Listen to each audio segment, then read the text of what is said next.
যে ও একটা বোকা ছেলে, ও একটা খারাপ ছেলে, একটা চাটন ঋত। তোর যদি আমি বলছি তো, তুই চাটন ঋত, তুই সরকারের পা চেটে বালিশ চেটে তুই দাঁড়িয়ে আছিস। তোর 14 গোষ্ঠীর ক্ষমতা থাকলে তুই আমার নাম নে, তুই আমার নামে মানহানির মামলা কর, চল তোর সঙ্গে কোর্টে রাখা হবে। একটা একটা তথাকথিত নাকি তারা তৃণমূল, তথাকথিত স্পিকারের দেয়া নাকি বিরোধী নেতা, তাদের কাজ হচ্ছে তৃণমূলের কি ক্ষতি করা যায়, তারা কর্মীরা আক্রান্ত, কর্মীদের পাশে দাঁড়ানো, সেখানে ছুটে যাওয়া, তাদের সময় হচ্ছে না। তাদের এলাকার মানুষকে কি কি সার্ভিস দেওয়া যায় সেখানে সময় হচ্ছে না। শুধুমাত্র তৃণমূলের বিরুদ্ধে কি চিঠি দেওয়া যায়, তৃণমূলের বিরুদ্ধে কিভাবে ব্যাংক অ্যাকাউন্ট বন্ধ করা যায়, অন্য লোকের হাতে তামাক খেয়ে যাচ্ছে।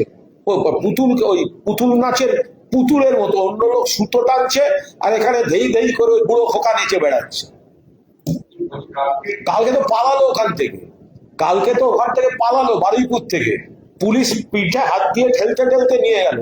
একটা গোল সাদা গোল আলু ভাতে হাতে ছাতা নিয়ে একটা পুরুষ যৌনকর্মী হাঁটতে হাঁটতে যাচ্ছে, আর পেছন থেকে লোক তাকে প্যাক মারছে। ওকে বলুন না, আমি তোকে বলছি যে ও একটা বোকা ছেলে, ও একটা খারাপ ছেলে, একটা চাটন ঋত। তোর যদি আমি বলছি তো, তুই চাটন ঋত, তুই সরকারের পা চেটে বালিশ চেটে তুই দাঁড়িয়ে আছিস। তোর 14 গোষ্ঠীর ক্ষমতা থাকলে তুই আমার নাম নে, তুই আমার নামে মানহানির মামলা কর, চল তোর সঙ্গে কোর্টে রাখা হবে। সালা লাতখোর মাল, সিপিএম থেকে লাত খাওয়া, বিজেপি থেকে কি নাম তৃণমূল থেকে লাত খাওয়া, আর বিজেপি ঢুকতে দিচ্ছে না, বলে পুষবো। ভালো জাতের হলে বাড়িতে, না হলে রাস্তার ফুটপাতে বিস্কুট। বিজেপি দরজা খুলছে না, আজব কথা। এই যে দেখুন এমপিদের প্রথম দল থেকে জিতে গিয়ে দ্বিতীয় দলের সঙ্গে বৈঠক করে তৃতীয় দলে গিয়ে যোগ দিল। এই আজব কথা কি করে হতে পারে? প্রথম দল থেকে জিতলো, দ্বিতীয় দলের নেতাদের বাড়িতে কি মিটিং হচ্ছে, আর যোগ দিচ্ছে বলছে তৃতীয় দলে। আবার তৃতীয় দলের আমরা এখন এনসিপিআই। আবার দেখলাম মুখ্যমন্ত্রী শুভেন্দু অধিকারীকে একজন চিঠি দিয়েছেন, তার উপরে লেখা চিফ হুইপ তৃণমূল কংগ্রেস। মানে কি? এরা কোথায় আছে? এরা মানে আছে কোথায়? তো এক টানেতে যেমন তেমন, দু টানেতে রুগী।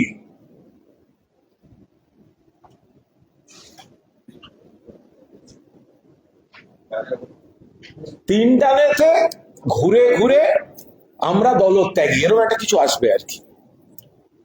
তো ফলে কি আছে, এদের কত বড় অপমানজনক। এদের দিয়ে বিদ্রোহ বিপ্লব করাতে চাইছে, কিন্তু দরজা খুলছে না। ভালো জাতের হলে কিন্তু রাখতো বাড়িতে। পেডিগ্রিতে গন্ডগোল, ওখানে গেটের বাইরে।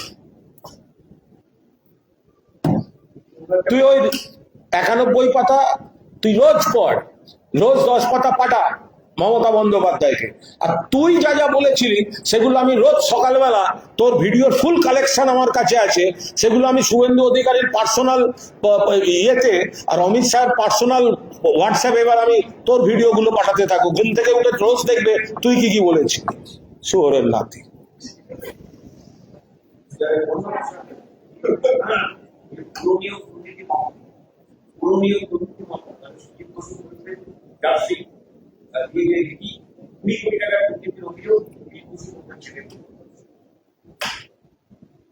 তবে এটা ভালো চাটন ঋত যে সারাদিন ও তো বিরোধী দলনেতা, ওকে স্পিকার রাজার পাঠ দিয়েছেন, মাননীয় বিরোধী দলনেতা।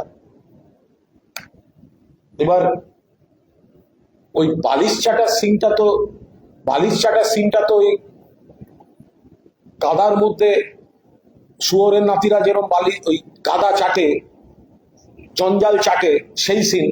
আমি তো ব্যক্তিগতকে বলছি না, আমি স্টাইলটাকে বলছি।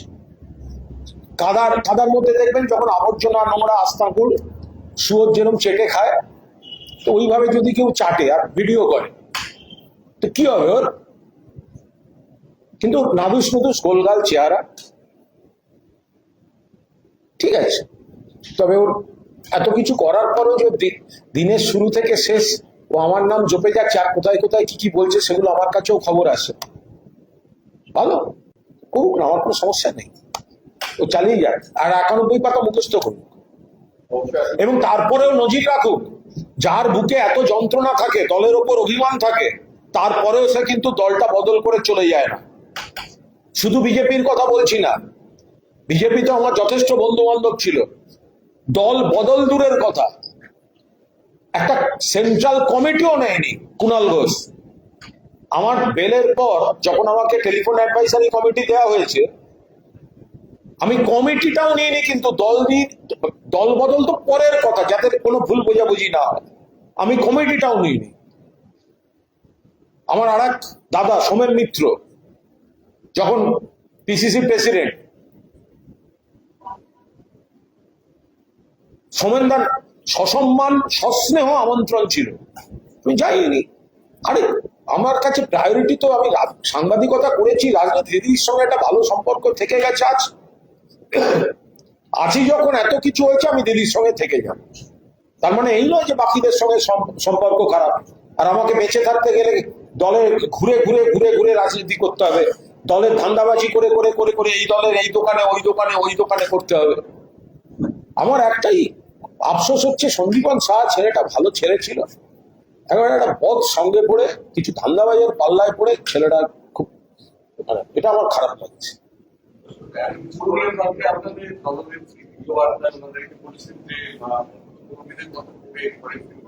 যে কোনো অভিভাবক সেই কাজ করবেন, যে কোনো অভিভাবক সেই কাজ করবেন, কারণ ওদের দলের মধ্যে ওরা মানেটাই, ওরা মানে 7-8 জন এই ধরনের বেইমানিটা করছে, বাকিদেরকে তো পুলিশ দিয়ে চাপ দিয়ে হয়রানি করে মিথ্যা বুঝিয়ে রেখে দিয়েছে।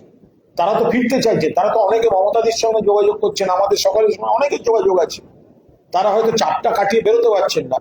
তো মমতা বন্দ্যোপাধ্যায় যদি সকলকে আবেদন করে থাকেন তো ঠিক কাজ করেছেন নেত্রী।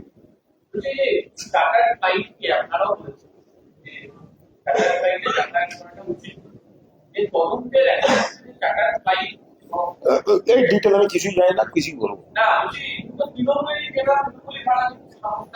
কি করে জানি, আমি যেটা জানি না, আমি শুধু কাগজ পড়ে দেখে আমি কি বলবো, যেটা জানি না, যেটা আমার জুরিসডিকশন না এখতিয়ার নেই, জানি না, সেটা কি করে মন্তব্য করবো।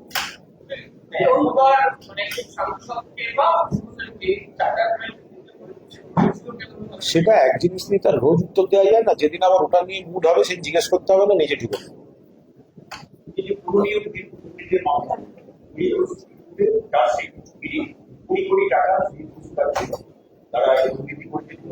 দেখুন। প্রথম কথা, কোনো মামলায় কোনো চার্জশিট হলে তার উপর দাঁড়িয়ে কোনো মন্তব্য করবো না, তার কারণ মেরিট জানি না, মন্তব্য করবো না। টাইমিং জানি, সেক্ষেত্রে একটা রাজনৈতিক উদ্দেশ্য প্রণোদিত হওয়ার সম্ভাবনা থাকে, বাকিটা যিনি এবং তার আইনজীবীরা বলবেন। পাশাপাশি এটাও বলবো, চার্জশিট মানেই কিন্তু সেটা ধ্রুব সত্য নয়। অনেক সময় এই বিষয়টাকে এগিয়ে নিয়ে যাওয়ার জন্য ইনভেস্টিগেটিং এজেন্সি একটা চার্জশিট দিয়ে রেখে দেয়, এবার সেই চার্জশিটটা সত্যি না আদৌ সেটা প্রমাণ করা যাবে কিনা সেটা তো বিচারের সময় কোর্টে প্রমাণ হবে।